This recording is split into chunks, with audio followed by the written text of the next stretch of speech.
আসসালামু আলাইকুম এভরিওয়ান, আশা করছি সবাই ভালো আছেন। আজ আমি আপনাদের সাথে খুবই মজার বরফি বা হালুয়া রেসিপি শেয়ার করব। এই রেসিপিটি খুব সহজেই তৈরি করে নেওয়া যায় ঘরে থাকা কিছু উপকরণ দিয়ে। চলুন তাহলে শুরু করা যাক। প্রথমে আমি একটা প্যানের মধ্যে 1 কাপ সুজি নিয়ে নিচ্ছি।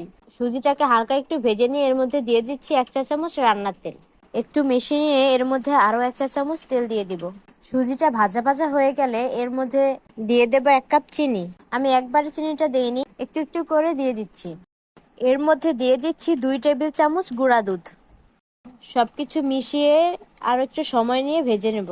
এ পর্যায়ে খুব সুন্দর একটা স্মেল বের হচ্ছে। আমার সুজিটা ভাজা হয়ে গেছে। এখন এর মধ্যে কুসুম গরম পানি দিয়ে দেব। আমি একটু একটু করে পানি দিয়ে দিচ্ছি।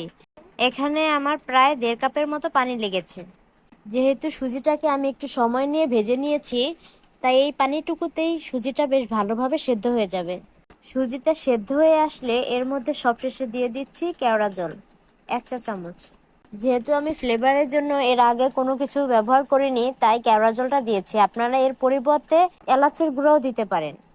সুজির হালুয়াটা একদম রেডি। এখন আমি এটাকে নামিয়ে নেব। হালুয়াটাকে সেট করার জন্য আমি একটি ট্রে নিয়ে নিচ্ছি। ট্রেটার গায়ে একটু তেল লাগিয়ে নেব। এখন হালুয়াটাকে এর মধ্যে বিছিয়ে দিচ্ছি। সমান করে বিছিয়ে নিতে হবে। খেয়াল রাখতে হবে যেন একদিক উঁচু বা নিচু না হয়ে থাকে। হালুয়াটাকে ডেকোরেশন করার জন্য আমি কয়েকটা বাদাম কেটে নিচ্ছি। ছোট ছোট টুকরো করে বাদামগুলোকে কেটে নেব। এখন এই বাদামের টুকরোগুলোকে হালুয়ার উপরে বিছিয়ে দিচ্ছি।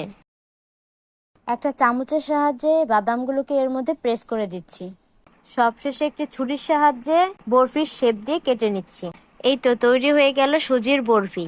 আশা করছি আজকের ভিডিওটি আপনাদের ভালো লেগেছে। ভালো লাগলে অবশ্যই একটি লাইক করবেন আর চ্যানেলটিকে সাবস্ক্রাইব করে পাশেই থাকবেন।